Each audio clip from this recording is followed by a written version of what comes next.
अस्सलाम वालेकुम वरहमतुल्लाहि वबरकातुहू।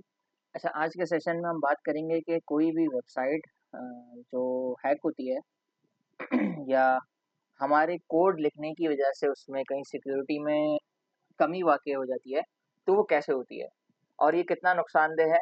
कहाँ तक इसकी बात जो है जाती है? और कैसे हम इससे बच सकते हैं? इसके ऊपर मैं एक सेपरेट वीडियो बनाऊँगा। लेकिन आज का जो टॉपिक है हमारा, वो जस्ट इस बात के ऊपर है कि हम कोड के अंदर कहाँ पर गलती करते हैं जिसकी वजह से हमारे जो वेबसाइट है वो डाउन होने के चांसेस होते हैं, डेटाबेस तक पहुंचने का मौका मिल सकता है किसी भी हैकर को। तो ये वीडियो जस्ट एजुकेशन पर्पस के लिए होने वाली है, तो जस्ट इसको इस अंदाज में आप समझ सकते हैं कि ये कितना रिस्की है और आपको पता चले, ताकि आइंदा आप जब कोड लिखें पीएचपी के अंदर तो सिक्योर कोड लिखें और ये चीज़ जो है आपको नुकसान वाले कोड की तरफ लेके ना जाए। आपके क्लाइंट आपसे जो है ऐसा ना हो कि आपके कोड लिखे हुए कोड की वजह से उसकी वेबसाइट डाउन हो जाए, रैंक उसका डाउन हो जाए। क्योंकि इससे अगर वेबसाइट हैक होती है तो गूगल के इंडेक्सिंग के ऊपर नेगेटिव मार्किंग होती है, तो ये सारी चीज़ें होती हैं। तो इसलिए हमें इन चीज़ों से बचना है, लेकिन जब हमें ये पता होगा कि ये चीज़ें हैं क्या, कैसे काम करती हैं, तो हम इसको ज़्यादा अच्छे तरीके से बच सकते हैं। तो पहली केस स्टडी मैं आपको लेके जाऊँगा।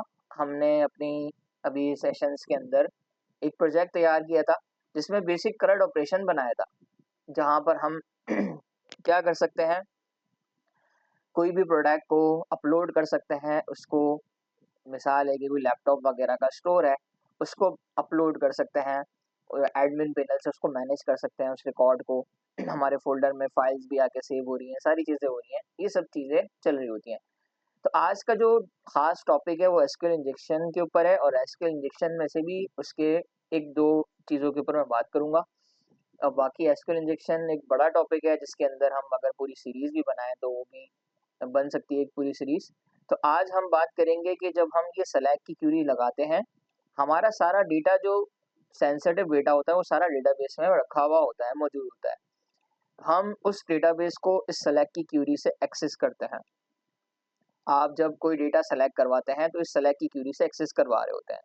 यहाँ पे आपको अगर सिंगल प्रोडक्ट की डिटेल निकालनी है या सिंगल रिकॉर्ड की डिटेल निकालनी है, सिर्फ सिंगल एक रिकॉर्ड आपने फैच करवा के लेकर आना है, तो आप वेयर के क्लॉज लगाते हैं।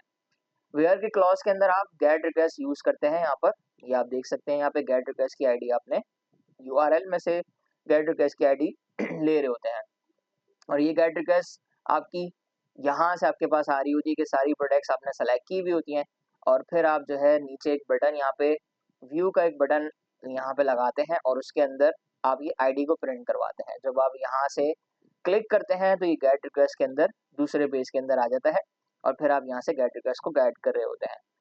तो अब यहाँ पर अटैकर जो होता है एसक्यूएल इंजेक्शन लगाने वाला, वो क्या करता है, इस जगह के ऊपर एक और आपकी इन्वर्टेड कॉमास में से एक कॉमा यहाँ पे लगा देता है।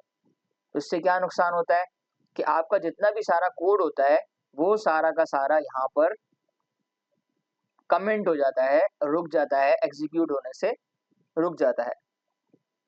तो जब ये एग्जीक्यूट होने से रुक जाता है तो अब जो हमारी डेटाबेस की क्यूरीज होती हैं वो हम यहाँ पर एग्जीक्यूट करवा सकते हैं, सेलेक्ट करवा सकते हैं, गैस करवा सकते हैं कितने डेटाबेस के अंदर क्या-क्या है। तो इसके बाद यहाँ पर हम चाहें तो डेटाबेस की क्वेरी यहाँ पर लिखकर, वो सेलेक्ट की क्वेरी नहीं होती, वो एसक्यूएल इंजेक्शन की प्रॉपर कमांड्स होती हैं, जो हम यहाँ पर लिख के लगा रहे होते हैं। तो इसके लिए मैंने जस्ट एजुकेशन पर्पस के लिए यहाँ पर एक केस स्टडी यहाँ पर मैं लेकर आया हूँ। उस केस स्टडी के की तरफ हम चलते हैं और वो केस स्टडी आपके सामने एक वेबसाइट है। अब इस वेबसाइट के अंदर स्टूडेंट हमें यहाँ पर यूआरएल में आप देख सकते हैं कि आपको यहाँ पे दिखाई दे रहा है। यहाँ पे भी वही वेयर का क्लॉज लगा हुआ है, सिंगल रिकॉर्ड। ये एक रिकॉर्ड आपके सामने यहाँ पे नजर आ रहा है पेज, जो कि डेटाबेस से फैच होकर आ रहा है। सेम सिनेरियो आप याद रखें कि यहाँ पे हमारे पास गेट रिक्वेस्ट से गेट हो रहा है और यहाँ से सेलेक्ट स्टेरिंग यहाँ पर मिसाल के तौर पे इन्होंने कोई आप कह लें कि अपनी कोई मेंबर की रिक्वेस्ट इंफॉर्मेशन यहाँ पे लिखा ली है। तो अब यहाँ पे क्या होगा, हम अगर इसको थोड़ा सा आगे बढ़ाएं, यहाँ अगर ये वाला क्यूरी यहाँ पर अगर लगती है ये मिसाल के तौर पे यहाँ पे लगती है। तो क्या होगा इससे स्टूडेंट, हमारी जो एसक्यूएल की कमांड है वो सॉरी जो यूआरएल में से जो डेटा गेट रिक्वेस्ट से फैच होकर आ रहा है वो यहाँ पर रुक जाता है। तो ये इसका एक नुकसान है। फिर हम इसको क्या कह सकते हैं, यहाँ पर इसको बाईपास भी कर सकते हैं। यहाँ पे कमेंट अगर हम पास कर दें इसके अंदर, यूआरएल के अंदर कमेंट, यूआरएल का कमेंट लगा दें, तो यहाँ आपके पास डेटा एग्जीक्यूट होने लगता है दोबारा। तो एसक्यूएल इंजेक्शन तो यहाँ का एक टॉपिक नहीं है, लेकिन यहाँ पर जस्ट आपको ये चीज़ दिखानी है कि कैसे यहाँ पर फिर क्यूरीज एग्जीक्यूट की जाती हैं। मैंने गेट रिक्वेस्ट के बाद एक कॉमा लगाया जिससे मेरी पीछे पूरा पेज यहाँ पे एग्जीक्यूट होने से बंद हो गया, और उसके बाद मैंने दोबारा इसको कमेंट कर दिया इस कॉमा को। तो अब इसके बाद क्या होगा, पेज दोबारा वापसी लोड होने लगेगा। अब इसके सेंटर में मैं जितनी चाहे क्यूरीज यहाँ पे चला सकता हूँ। अब यहाँ मेरे पास मिसाल है कि मेरे पास इसके अंदर मैंने पहले ही गैस करके रखा हुआ है ऑर्डर बाय 12, यहाँ पे 12 कॉलम है। 12 कॉलम हमारे टेबल के अंदर, इस टेबल के अंदर 12 कॉलम है। तो अगर मैं इसके अंदर आके 13 करता हूँ, ये मेरा आज का टॉपिक नहीं है, लेकिन मैं जैसे आपको दिखा रहा हूँ कि यहाँ पे कैसे यहाँ पर एग्जीक्यूट होने से रुकती है। तो इस वेबसाइट के अंदर 13 कॉलम इस टेबल के अंदर मौजूद है, सॉरी 12 कॉलम। अब 12 कॉलम में से मैं यहाँ पर इनको सेलेक्ट करवा लूंगा, यूनियन सेलेक्ट, आप इसके अंदर क्यूरी लिखते हैं।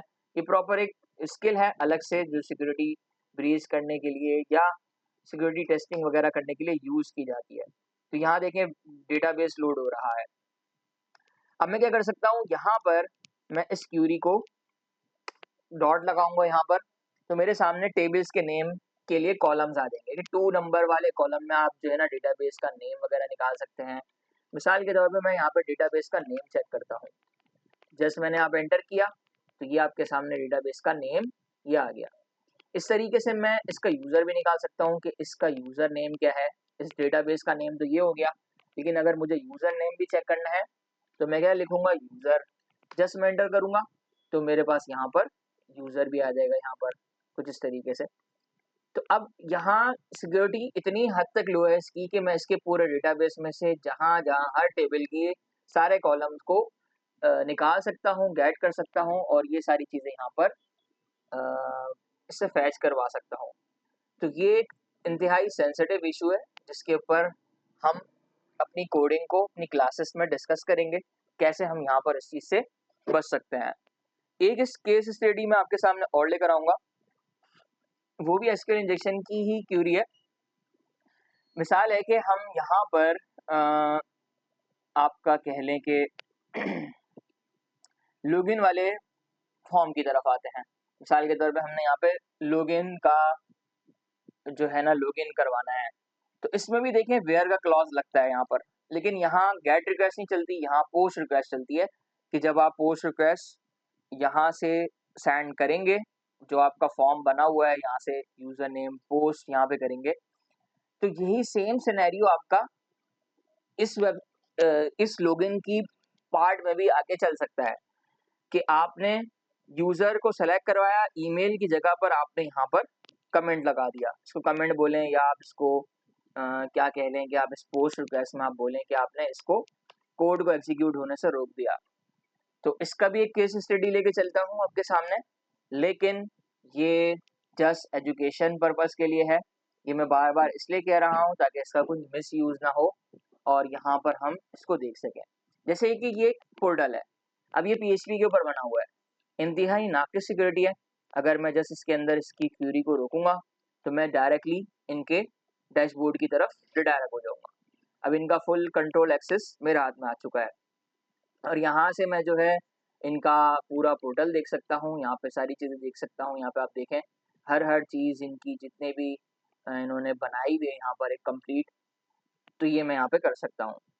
इसके अलावा यहाँ पर अब इसके बाद सिक्योरिटी का क्या मसला आता है, इसके बाद क्या चीज़ होती है, इसके बाद ये होता है कि हम इनके फाइल्स अपलोड की सिक्योरिटी को मैनेज कर रहे होते हैं ताकि सर्वर के ऊपर कोई ऐसी फाइल अपलोड ना हो।